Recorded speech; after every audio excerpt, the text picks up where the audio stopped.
With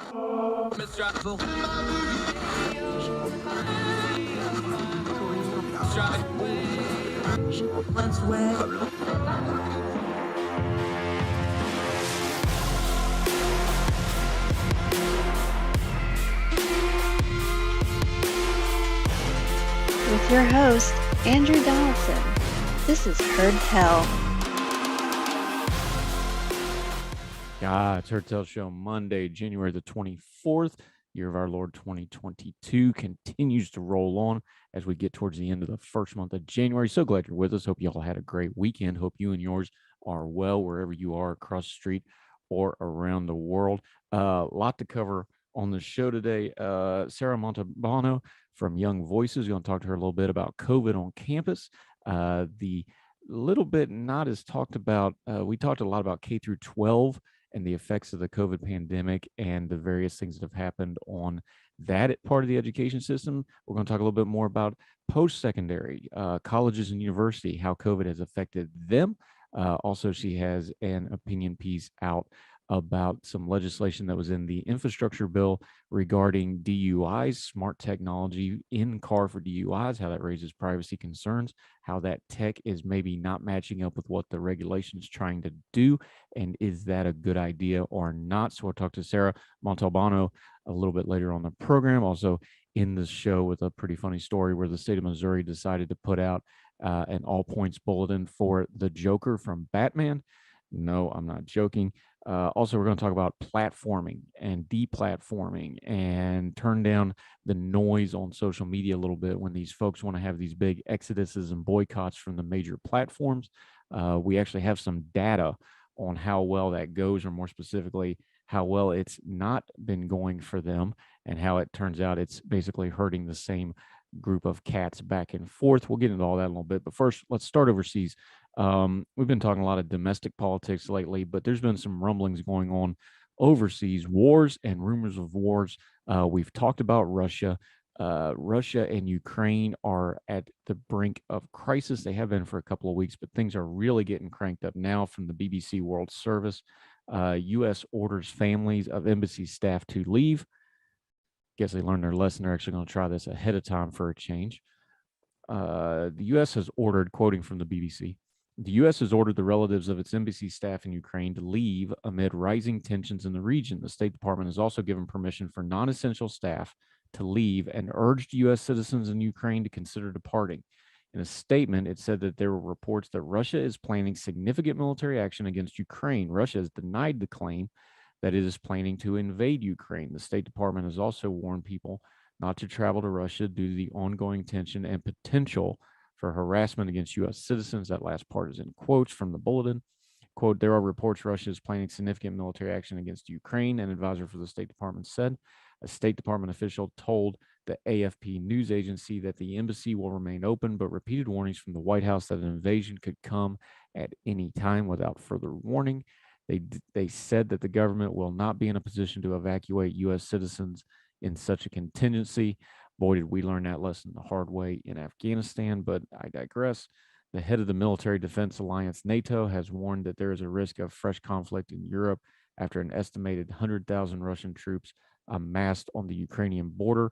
On Saturday, some 90 tons of U.S., quote, lethal aid, including ammunition for the frontline defenders, arrived in the Ukraine. U.S. Secretary of State Anthony Blinken said that the government was putting together a, quote, series of actions that would figure into President Putin's calculus, including beefed up defenses in Ukraine with more military assistance.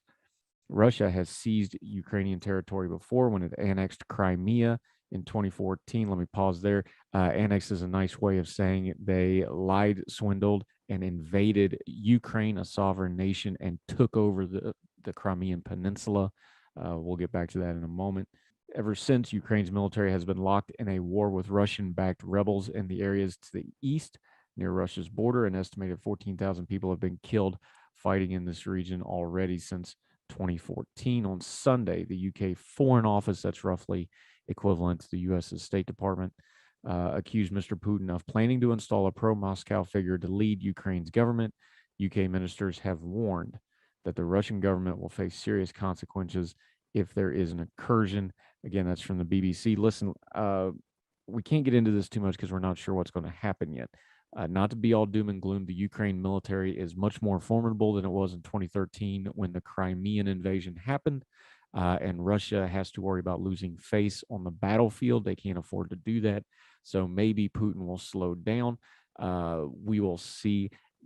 We should not doubt that they will try to do something bad here because we know Putin is an evil, murderous thug dictator.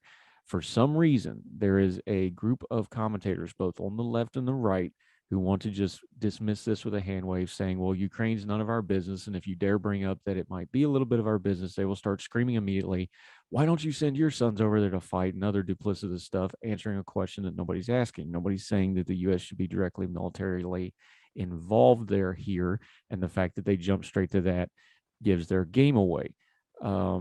I don't care why you spout straight Russian propaganda, but if you're spouting straight Russian propaganda like the Ukraine is just an internal matter, or that Russia has any justification whatsoever for invading a sovereign nation, by the way, that gave up their nuclear weapons because the U.S. and other people promised to protect them from Russia. Go read your history so you know what you're talking about on these matters, would you please? Yes, it is our business because it destabilizes the entire world. A sovereign nation should never be under the threat of another nation, especially murderous thug dictator Vladimir Putin. So there's going to be a lot of noise on this in the coming weeks. Make sure we turn down the noise on it. So we don't want to comment too much because we don't know what's going to happen yet, but we need to keep an eye on it. And we also need to keep an eye on those commentators who think that a country being invaded and taken over is a-okay with them because it doesn't bother them. That's not the right approach. If you're going to be for freedom and continue the principles of the most freedom possible for the most people we can get it to, invasions are bad. War's bad too. I hate war. I hate war in the way that only somebody that's been there and seen that and done that can hate it. But sometimes you do have to fight over things. And it looks like the Ukrainians might have to fight Russia yet again. They've been fighting them on the down low for quite some time. And the best we can hope now is that cooler heads prevail, or more importantly, maybe Putin can be deterred from invading Ukraine. It'll be a bloody mess if he does. And I don't trust our current leadership to be able to handle the crisis. We have a lot more Heard Tell coming up. We'll get to it all right after this.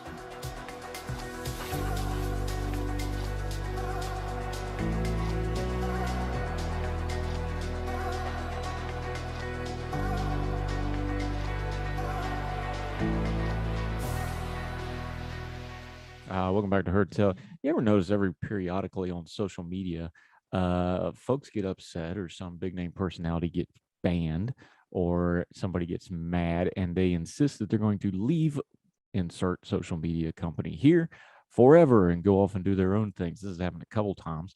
So let's talk about this for a little bit, because the Washington Post came out with some actual data on this, and I wrote about it in ordinary-times.com. You can seek it out. We'd appreciate it. Title of the piece: politically hot-shotting alternate social media goes about as well as you could expect it to. Ever notice how every time there's some big name banning of a personality from a social media platform, there's a loud and public cry for there to be an exodus from Twitter or Facebook or whatever platform to a newer, friendlier alternative platform? But those folks are not outright banned, never seem to really go away. And those said evil platforms they supposedly left for the green fields and total freedoms of Gab or Gitter or Rumble or Parler. Hey, remember Parler? All 3 times we were going to have a Twitter exit the Parler, or whatever the next alternate social media was going to be. Well, now we got some data on that, and it tells us exactly what we expected. For the most part, it is the same herd of folks moving back and forth. Large spikes in users initially, then the long, slow decline as no one else ever seems to join up. Washington Post data says this: the data helps strengthen the case for supporters of deplatforming, who argue that banning the accounts of people who known for distributing lies can have a powerful impact on their ability to win mainstream media attention or political influence. It also calls into question whether this new and polarizing online ecosystem, possibly to be joined soon by Trump's long-promised social network, Truth Social, can build a sustainable business solely by catering to a radicalized right. The niche sites continue to pull in Republican leaders and right-wing flamethrowers who could lift the site's online prospects. But for the most part, the deplatformed accounts, their brief jump after Trump's ban accounted for more than 80% of their followers for the entire year. The analysis found while some saw tepid growth in recent months, others watched their follower counts shrink, an indication that some fans might have decided to tune them out. Darren Linville, the lead researcher at Clemson University's Media Forensic Hub, said the sites have struggled to gain attention because their focus on right-wing rabble-rousing has pigeonholed them into one side of the American political debate. So much of social media, he adds, isn't political at all. Its biggest platforms are loaded with jokes, pop culture, cute photos, and other distractions that make up most of people's daily media appetites. Bringing a robust social media platform requires multiple perspectives so that you can have lots of different conversations happening to bring in lots of different kinds of people, Linville said. Again, this is from Washington Post. Right-wing platforms are one-trick ponies. They only going to, by nature, appeal to the type of person they are branded to appeal to. And there's only so many people in that world. Telegram says it has more than 500 million active users worldwide, nearly half who joined in the past 2 years, but that massive growth is not always translated to its right-wing users, the analysis found. Lynn Wood, the attorney general who boosted Trump's failed legal push to invalidate the 2020 election, was banned on Twitter after urging his 1.2 million followers to, quote, pledge your lives, end quote, and fight on January 6th. On Telegram, he gained 800,000 followers within the next month, but his audience peaked in June and has since slid to 730,000, about 60% of his lost Twitter audience. Telegram deletes accounts that have been inactive for 6 months or more, which could attribute to the decline. Wood still posts hundreds of Telegram messages every month. The Twitter clones, Gab and Getter, and the YouTube clone Rumble focuses more directly on appealing to a conservative audience, but they also have struggled to maintain the momentum for their biggest far-right stars. On Gab, the conspiracy theorist Alex Jones, who, by the way, just as an aside, is a despicable human being, who joined Gab in 2016 and was banned from mainstream media sites in 2018, went from gaining roughly 25,000 followers a month in the first quarter of 2021 to adding about 1,000 followers a month for the rest of the year, the analysis found. On Rumble, One American News, the video network known for its pro-Trump conspiracy theories, saw its subscriber count more than double to roughly 750,000 in the months after Trump's Twitter ban, but its growth has leveled off since, settling to about 900,000 subscribers today. The network's president didn't respond to a request for comment. The network's biggest distributor, DirecTV, plans to stop carrying it in the spring. By the way, the conspiracy theories on that one, they're just out of contract. So they're not pulling them off the air. It's the end of the year, end of the contract, and they're not renewing it. Back to Washington Post. Getter's chief, former Trump advisor Jason Miller, said he is not at all worried about our business long term. Why would he be? Adding the legacy platforms have bigger user bases, but they treat them with total disdain. Gab's chief, Andrew Torba, said the findings are, quote, irrelevant to Gab's growth overall as a free speech platform for all people. Pro-Trump commentators, he added, might be struggling in the alternate platforms because of Trump's defense of the coronavirus vaccine. Quote, his nonstop vaccine shilling has turned many of his supporters off completely, Torba said. That's all from the Washington Post. Now back to what I was writing. There's a pro wrestling term for this, hot shotting. You do something that will hit big in the short term to match a moment of opportunity and to get extra attention. Timing, and the thing about hot shotting is it almost always is detrimental to your business in the long run because you just gave away something quick and cheap instead of the longer, sustained, slower monetization and use of that same thing. The data shows that, sure, the big splashy social media outrages over bannings, deplatformings, or general purpose boycotting get these platforms a spike, but that's it. There's no carryover, no continuation, no growing of an audience. It's the same group of diehards over and over again going back and forth between platforms. That's a tough business model to work off of, especially that particular group that is not only issue specific, but persnickety and petty about a multitude of things that will also make them take their social media ball and go home. Again, good luck hurting those cats, Getter, Rumble, Gab, and whoever else chases the audience capture of the disaffected and perpetually aggrieved social media right. You're going to need it. That was me writing in ordinary-times.com. You can read the whole thing. Long story short, what the data showed was that if you cater to just a specific set of people for a specific reason, you don't have a lot of retention. It's one of the things we do here on Heard Tell. We're very proud of our own principles. We're not going to ever swerve from them, but we're also not afraid of anybody else. We bring on people from all points of views, from all across the spectrum. We talk about all sorts of different things. I know in my own social media, I spend a lot of time talking about food and humor and football and soccer and whatever else I want to. You have to have a wide berth and a wide swath. Bringing in new people often comes from those things, not just me talking about culture and politics all the time, like we do in the writing and on Heard Tell. Same reason with Heard Tell at the end of the show. We usually try to do something lighthearted. Sometimes we cover food. Today we're going to talk about Meatloaf a little bit because no, not the food. The singer passed away over the weekend. We're going to talk about that a little bit because it's good to balance these things. Part of your perspective on culture and politics isn't just your understanding of culture and politics, it's your understanding of everything else in the world. You don't ever want to get pigeonholed. You never want to get at the bottom of the information funnel that we're always talking about. If we're going to be successful in turning down the news cycle noise, you have to stay out of the news cycle every once in a while. Got to touch some grass, as the kids say. Got to go outside and take a walk, as my dad would always say. Clear your head. Think about the good things in life, food and family and faith and whatever else it is that brings you joy. And then come back to the culture and politics, which will give you a better perspective. The data that shows that herd of diehards just running back and forth shows that their obsession over a very small percentage of an audience and chasing it constantly just means that you're never going to do anything but chase them. It's better to have standards. It's better to have principles. It's better to have a guiding principle on what you want to be in media, because the audience may come and go, but you should be able to be in the same spot consistently for them to always be able to find you. That's what we try to do here on Heard Tell. You won't always agree with us. You may not like some of the viewpoints some of our guests have. That's all okay. But you know where we're at. We're going to listen. We're going to talk. We're going to discuss things because we live in a big pluralistic society in America and not everybody agrees, and that's okay.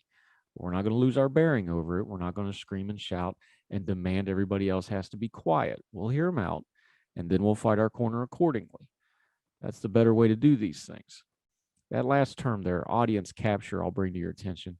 That's where a lot of folks get in trouble, both consumers of the media and content makers and newsmakers in the media.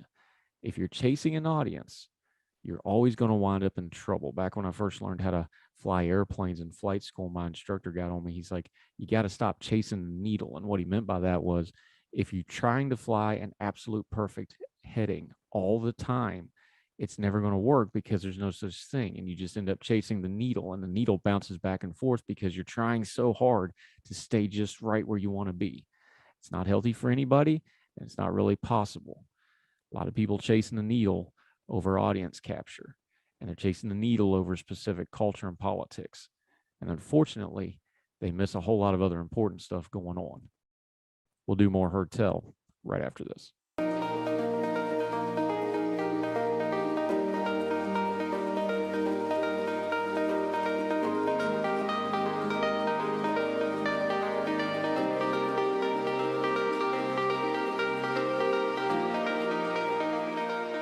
Heard Tell Show, welcome back. Returning guest, new to this program, but we've talked before on radio and other media, Sarah Montalbano, another Young Voices contributor. She's up in Montana, beautiful God's country up there. She's written all over the place, Wall Street Journal, Washington Examiner, has done work with the Alaska Policy Institute. How are you, ma'am? I'm doing well. How about yourself? Sick like you've been sick, because we've been trying to do this for about 2 weeks now and finally got it on the books because she was sick, then I was sick, and then she was sick, and then one of my kids was sick. So thank you for your patience, ma'am. Let's just start right there. You were writing in the Wall Street Journal. You were part of a symposium, I guess you would call it, of college students. I don't think we've talked enough in this COVID pandemic about the college age kids. Let me do a little background here real quick.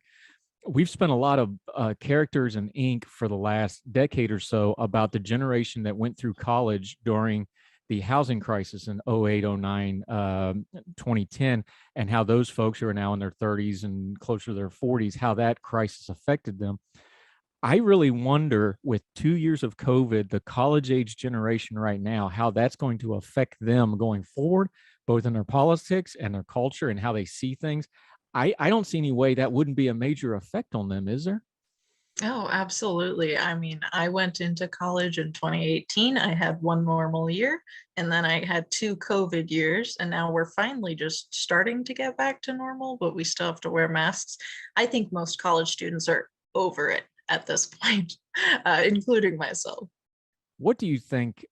Because college is a formative experience.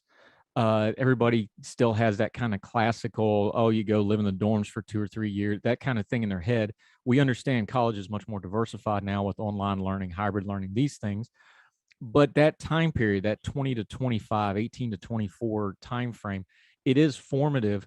What do you see in your, age group cohort? What do you see that they are learning from this COVID thing, how it's changing their worldview, not just politics, but just their worldview in general, because this has to have had a massive effect. Absolutely. I think the thing I've noticed most is that people are uncomfortable talking to strangers. They stay very close to their friend group or the people they know in their classes, and they are just not willing to embrace the college experience anymore if it's not something that can be guaranteed to be safe from COVID. I think all the fun things that universities do have just been really awful with COVID adaptations. And I personally don't feel like I got as much out of the learning experience because we've been getting a break for 2 years, really. Just not rigorous standards anymore. And I'm really worried about what people going into the workforce after this from this kind of college experience. I'm worried about that. What do you think? Let's back up a little bit. We understand when the pandemic first started, like nobody knew what was going on, so we had a lot of shutdowns and they pull people out of class, all this. Especially on college campuses, there seemed to be a real attitude of we have to do something even before they really had the data and the science catching up. And I understand why, because there's a lot of money involved. These are big budget institutions that are Mhm. very thin budgets, despite the big dollar signs when you have to shut them down. We know enrollments are dropping. There's the greater thing of the higher education bubble we keep waiting to maybe burst in the near future. Mhm. All these things kind of combined here. What is it, do you think? Was it a mix of the just do something crowd? Was it overbearing? Was it some people not doing enough? How did it come off from the administrations of the schools? Maybe not your school in particular, but you can go there if you want to. How did that come across to the students, the college age kids, of how their immediate, the people that are in charge of them, because it's a college environment, how they handled this crisis in the beginning? Yeah, I think a lot of students feel cheated out of a normal college experience right now. And that's the case for more than, 400 institutions that are requiring COVID vaccines in order to attend. A lot of students feel like they don't have any choice in completing their education if they don't want this, or they might feel coerced a little bit into it. My university has actually been very understanding. Um, we've had a mask mandate, of course, as most institutions have, but there's not really been any talk of vaccine mandates. And the campus has tried to be very normal. I think a lot of colleges are putting classes online when they shouldn't be, just because now they know they can. But my university's tried very hard to keep classes in person. How has that been landing with the students though? Because we all know the pushback on that is always, well, you already have a laundry list of vaccines you have to be up to date on to attend college, the same as with secondary school, K through 12. What is it about this specific one? Was it the speed of it? Was it just that it's a new thing? It's college kids. Was there just a little element of rebellion in there, which is normal for that age group? What do you think it was that they had a pause about that? Because, and is it really as much of an issue as we're talking about online? Because it seems like that may be something that's getting talked about more than it's actually getting acted on. Mhm. That's interesting. I think a lot of college students, of course, want to rebel a little bit against this. But I think also a lot of them, I've heard stories from people who took the first and second COVID vaccines and had some unpleasant side effects and didn't want to continue to boost in order to continue their education. And now that's, the policy of most administrators is to say, well, you took the first one. So, we're going to need to see doctor's notes and medical exemptions and stuff like that. Um, I think it's probably not as big of an issue as the internet is making it out to be. But I think for a lot of college students, it's a very real concern because they've entered into this college experience, a lot of us before COVID, and we would just like a normal experience. Yeah, talking to Sarah Montalbano, another of the great Young Voices contributors we get to work with. Staying on the college campus thing for just a second, when you wrote about it in the Wall Street Journal, you made an interesting point, I thought, about talking about personal responsibility when it comes to COVID. There's been a conversation with higher ed in general about what they actually teach you. And I don't mean in the classroom, I mean culturally, how to get along with people, structurally, which is a big part of college, learning how to live on your own. Did universities, in your opinion, did they do a good job of using this as a teachable moment for personal responsibilities, or was it just so much reaction and scattershot that you think people might have been turned off on, hey, the people in charge of us might not really know what they're doing, they just seem to be flailing a little bit? I think for most college students, it's the latter. It really seems like there's just a push to do something rather than, considering it. My university actually had a very funny moment before the fall 2021 semester. The university president asked everybody in a mass email and said, we're not going to mandate wearing masks. We're just asking that you do this in all the classrooms. And I think from my observation, it was about 50-50. And we, for the first 2 days, and then a mask mandate was instituted the next day. And so I think what universities are trying to do is avoid having to make these decisions for students, but the students at this point kind of either need to be told to do it or won't do it at all. Will follow their personal preferences. You used a real old school term in your Wall Street Journal article, and I love it because it's a good country term. I understood it immediately. Busybody administrators. The thing about these administrators, though, and it's only fair to bring up for folks, is these students, they're spending tens of thousands of dollars. They're going into debt. They feel pressure to be at these institutions. How much does the overall environment of higher education right now play into when you have a, in your words, busybody administrator that seems to be doing a whole lot of do something without a whole lot of accomplishing? There's so much resentment, I think, on campuses right now because students came in expecting a normal college experience, were promised this in some cases, saying, no, we'll be back in person. And then with this Omicron variant thing, a lot of schools have gone back online, and that's very frustrating for people, putting themselves into debt. And it just really feels like babysitting. It feels like the administrators know what they want us to do and are going to make us do it, whether we like it or not. And we're not going to get a normal college experience. It's they're busybodies. I stand by that. And they're not giving you a discount either for the lessening of service, but that's another matter for another day. We'll take a quick break. We're talking to Sarah Montalbano from Young Voices, a college student and a published author, Wall Street Journal and other places. We get back, we're going to talk about another piece she wrote about DUIs and continue to talk about COVID right after this.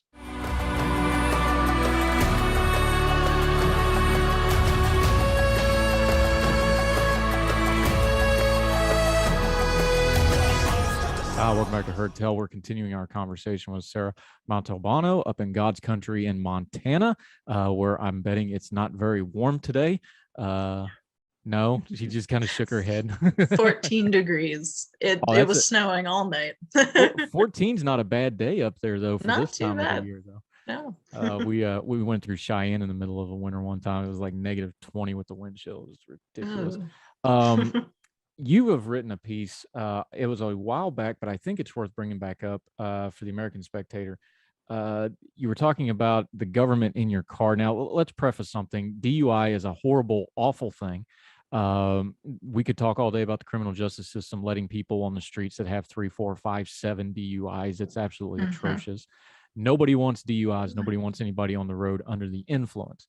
However, in the infrastructure bill, they are now using technology in vehicles.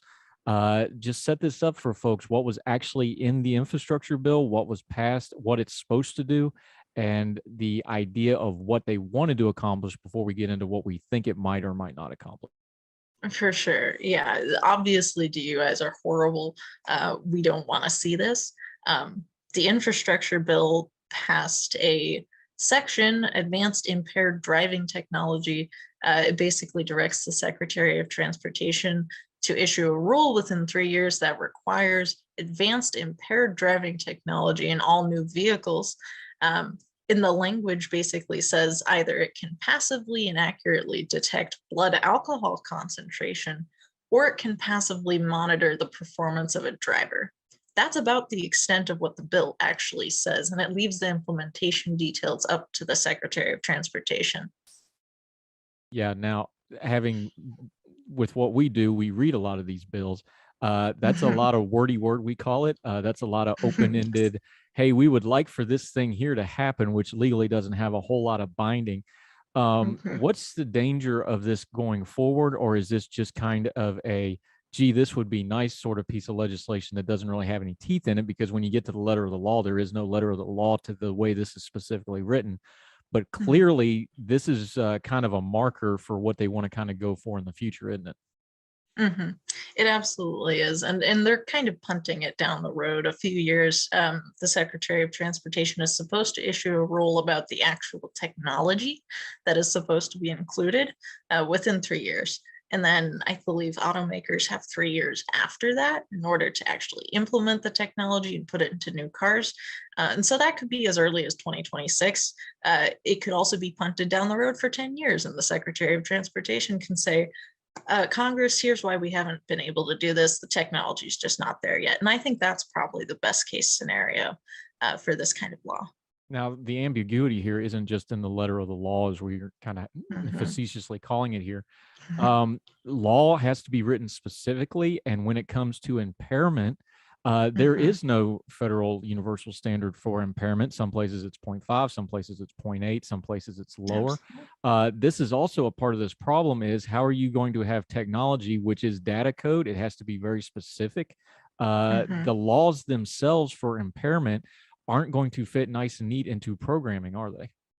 No, exactly. Like if I was going to try and drive to Washington in my car right now, I would pass through Idaho, which might have a different law. I would start in Montana, end up in Washington. That's 3 different kinds of laws. And so what I see happening is kind of a federalization of these kind of standards if this law comes into effect. And then I think, secondly, we need to remember that impairment doesn't just mean drunk. It could be, being drowsy or intoxicated by other substances, distracted, eating, using your cell phone, stuff like that. And those all have different laws applying to them, although obviously you should do none of them. But this technology could really have some strong practical implementation problems. Yeah, and you talk about talking to Sarah Montalbano. This is a piece about the in-car technology, tracking technology for DUI and other things that she wrote in American Spectator a while back. I didn't think of it this way, but I guess I should have. Anytime we're talking technology, of course, we're talking privacy concerns. You bring up an interesting point here is there's a car and there's a driver, and then there's the rules of the road, which is the government's. So you have 3 different distinct entities here. Who owns that data of you driving on the road? Is it you? Is it the car manufacturer? Is it the car because you own it? Or is it the road that the state or the federal government own? Yeah, it's really scary. And who gets to access that data? Will there be permanent logs? And this is the kind of thing I worry about as a computer science major.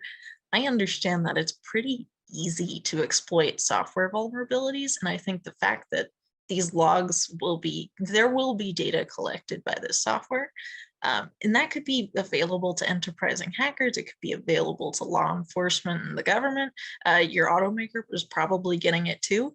And you're probably the person that's going to be least able to view your data. Yeah, and talking to Sarah Montalbano, you brought up a comparison here that I wouldn't have thought of when it comes to your vehicle, but it made sense once I started thinking about it. But you talked about the Ring doorbells. And the fact that you have now we've had situations with police and law enforcement where they want the data from the Ring doorbells. I remember the murder case. I think it was about 2 years ago. Remember the death in the hot tub and it was Alexa or Siri. I forget which one. I think it was Alexa. Recorded the whole thing and they wanted that data. There's a lot of implications for law enforcement, which already has problems with behaving themselves when it comes to search and seizure and data information collection. This seems like something that's going to open a lot of doors for law enforcement that's not going to have a whole lot of guardrails on it, at least at the beginning. I think what's most likely for the actual technology implemented is some form of camera trained on your face, watching for droopy eyes and eyelids, things like that, combined with your actual driving behavior. Are you going outside of the line? Stuff like that. And I think it's law enforcement would love to have a camera trained on every driver's face that they could access. And by its very necessity, this camera would have to be on all the time and could not be turned off.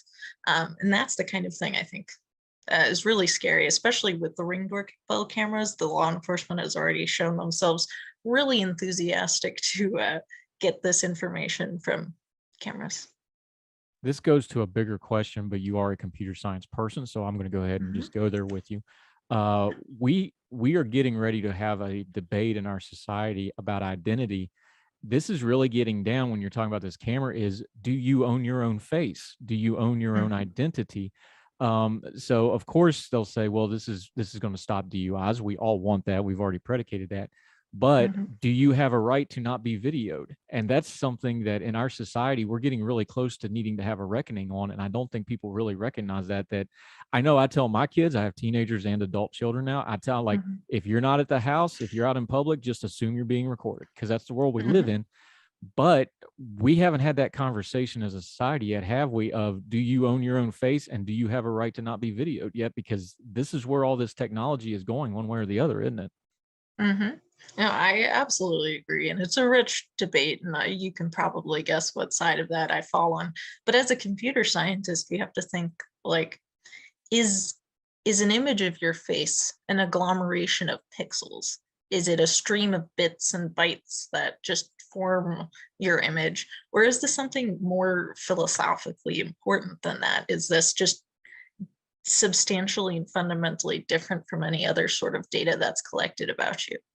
I think digital identity is going to be something that people that concern themselves with freedom and security and privacy rights, I think that's the front line for the next, probably the next decade or so. So we'll definitely continue to talk about that. Sarah Montalbano, let folks know where they can find you. We cited your work in the Wall Street Journal, American Spectator here, but let them know your social media and what else you have going on. Absolutely. I am you can find my contributor page on the Young Voices website. You can also find me on Facebook and Twitter under at Sarah Montalbano. The O is a 0. And you can also find my work as research associate on the Alaska Policy Forum website. They're a really wonderful organization if you are at all interested in Alaska. Yeah, we had a great conversation with her about things like road rights in public lands and oil things and things in Alaska. Great stuff. Sarah Montalbano, thank you for the time. Thank you for the patience of waiting till we were both not sick anymore to talk about COVID, because that's just how the world works now. And you stay warm up there. We appreciate your time. We'll definitely have you back, ma'am. Thank you. Thank you for having me. Yes, ma'am. Thank you.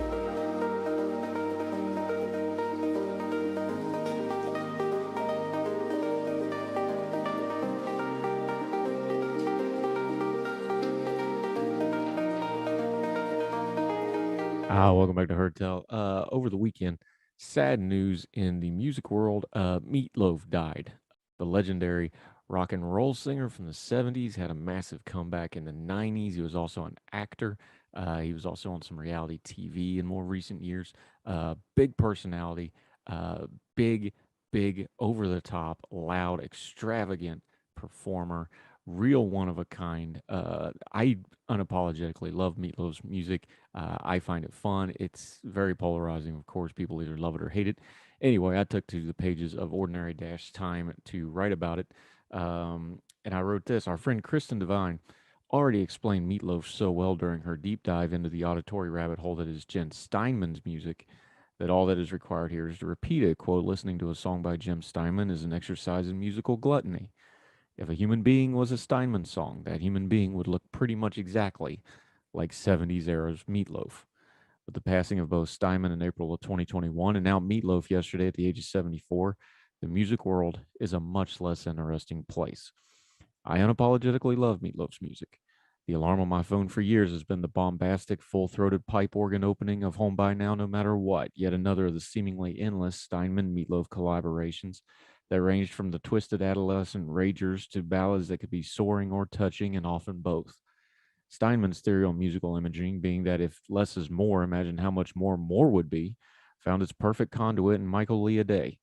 Pitched in the abstract, the overweight, overdressed, overacting, perpetually sweating Meatloaf sounds like the furthest thing from a rock star, but on stage with the Neverland Express backing him and Steinman's musical insanity flowing through him, all those diverse parts form something epic.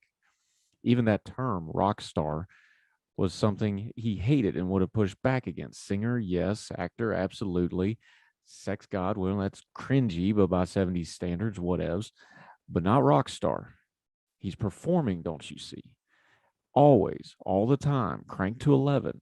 An artist working in the often highly questionable imagery and unsustainable decadence of Jim Steinman creations the way Picasso used oils. Not that Meatloaf was exactly what you would call stable. His temper was notorious, with everyone from record executives to randos on his social media feed feeling the wrath of Meatloaf. Folks had heard about it, been told about it, heard the stories about it, but his stint on Celebrity Apprentice, in which, among other things, Meatloaf unleashed a 5-minute expletive-filled rage bomb on fellow lunatic fringe dweller Gary Busey over paint, immortalized it. But for as fast as the fury came, it went, with Meatloaf apologizing and pressing on, like a beach town that just accepts the occasional hurricane coming through and dutifully cleans up after without thinking too much about it. Pressing on was a theme for Meatloaf. The last few years had been very unkind, with health issues wrecking his body to the point he could no longer perform. When Rolling Stone came a visiting in 2018, he was using a walker, was in agony sitting or standing, but was as complicated and as interesting as ever. Quoting from the Rolling Stone article, he takes a swig of sparkling water, eases himself back into his chair, and looks miserable. And miserable is not how you want Meatloaf to look. You want him to look all fat and sweaty, great masses of hair flopping back and forth, eyeballs bulging right out of their sockets, voice soaring to hammy operatic heights. More or less just as he did back in 1977 with the release of his debut album, Bat Outta Hell, and its two great, mostly bombastic, over-the-top songs, Paradise by the Dashboard Light and 2 Out of 3 Ain't Bad, which went on to sell more than 40 million copies and is now marking its 40th glorious anniversary, despite most rock critics hating it. That's how you want to see him, a born-to-lose Texas redneck who teamed up with a genius-type songwriter-producer named Jim Steinman and beat the odds to become a rock star, a fine bit-part movie actor, and a temper tantrum thrower of some renown. So it just doesn't seem right to see him like this. It's a real bummer, end quote from Rolling Stone. Back to what I wrote. Sure it is, but time is undefeated. Even as glorious and improbable a run as Meatloaf went on, Bat Outta Hell is one of the biggest selling albums ever, and its improbable success of Bat Outta Hell 2 in 1993 that sold another 14 million albums, introduced Meatloaf Steinman's madcap musical universe of sex, drums, and way over-the-top rock and roll to a whole new generation, proved it wasn't any fluke. To succeed with pseudo-operatic adolescent fantasy rock theater in the era of grunge was no small feat. The third Bat Outta Hell couldn't make the trick of three-peat, but hey, 2 out of 3 ain't, well, you know. One critic wrote in Q magazine of that second Bat record, and the wonderful personal favorite of mine, objects in the rearview mirror may appear closer than they are. That's the song, not what's written on your actual rearview mirror of your car. That quote, even the ballads are Roman orgies of sound and fury. Objects in the etc. is 10 minutes and 15 seconds long. Not necessary. Not necessary? What are you, new here? This is Meatloaf distilling down with sweat, verve, and high octaves the vivid adolescent fantasies of Jim Steinman, cooked down on a spoon of rock opera and shot into a musical scene that to this day still doesn't quite know what to make of it. Meatloaf's music is polarizing. You either love it or hate it. But it was big, loud, over the top, excessive, wonderful, and impossible to ignore. And that ain't bad at all. Meatloaf was 74. More Heard Tell right after this.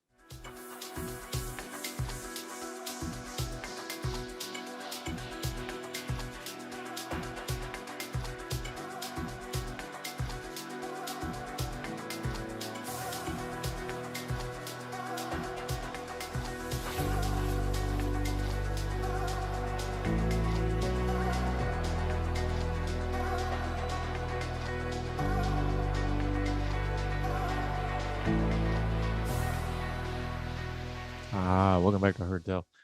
We always try to end the show on a lighter note or something a little bit lighthearted. This one is very funny. This is from UPI, United Press International. The Missouri State Highway Patrol is reassuring the public that Batman villain Joker is not on the loose after a staff member sent an emergency alert mobile devices. Missouri residents received alerts from the Highway Patrol Tuesday warning citizens of, quote, Gotham City to be on the lookout for a purple and green 1978 Dodge 3700 GT with a license plate number, "You Kid Me," a description that matches the vehicle used by Jack Nicholson in the 1989 film Batman. Of course, Jack Nicholson played the Joker. Law enforcement agency explained in a Twitter post that the clown prince of crime is not on the loose in Missouri, which does not have a place called Gotham City. This was meant to be a test message. There was no alert, the Highway Patrol tweeted. The agency said that the message was meant to be a routine test of Missouri's Blue Alert system. The patrol regularly tests the Blue Alert system to ensure it works properly when needed. During the test, an option was incorrectly selected, allowing the message to be disseminated to the public, the agency said. So, if you are in the show me state, rest easy. The Joker is not on the loose, at least not today, although you may want to congressmen and U.S. senators just to make sure they're all in the right places, since Jokers may be on the loose in those particular instances. That'll do it for Heard Tell today. We're sure glad you joined us. However, you're watching and or listening to the program, if you're watching on YouTube, if you're listening on any of the podcasting platforms, we sure appreciate you. We have seen really strong week over week growth. We know you're out there. We know you're watching and listening, and we so appreciate you. Do us a favor. Make sure you share and like and leave comments. Those are really important things to us, even though they only cost you a click. We sure appreciate it. We're doing something just a shade different on both platforms just to make sure you know what's going on. Our interview segments, the great knowledgeable guests that we have on Heard Tell. We have a breakout of just that segment of the show without the rest of the show. If you want to watch that or listen on the podcast, we call it Heard Tell Good Talks. It's a playlist on the YouTube page. Also now on the podcasting platform. So every morning, if you're subscribed, you will get Heard Tell, and then in the evenings you will get that breakout, Heard Tell Good Talks. It'll be out on all the podcasting platforms and on the YouTube channel. So wherever you are, whatever you're doing, however you and yours are, we hope we find you well. We hope you're well fed. We'll talk to you tomorrow for more Heard Tell. All the music on Heard Tell is provided under a Creative Content license from monstercat.com. Somos la máquina.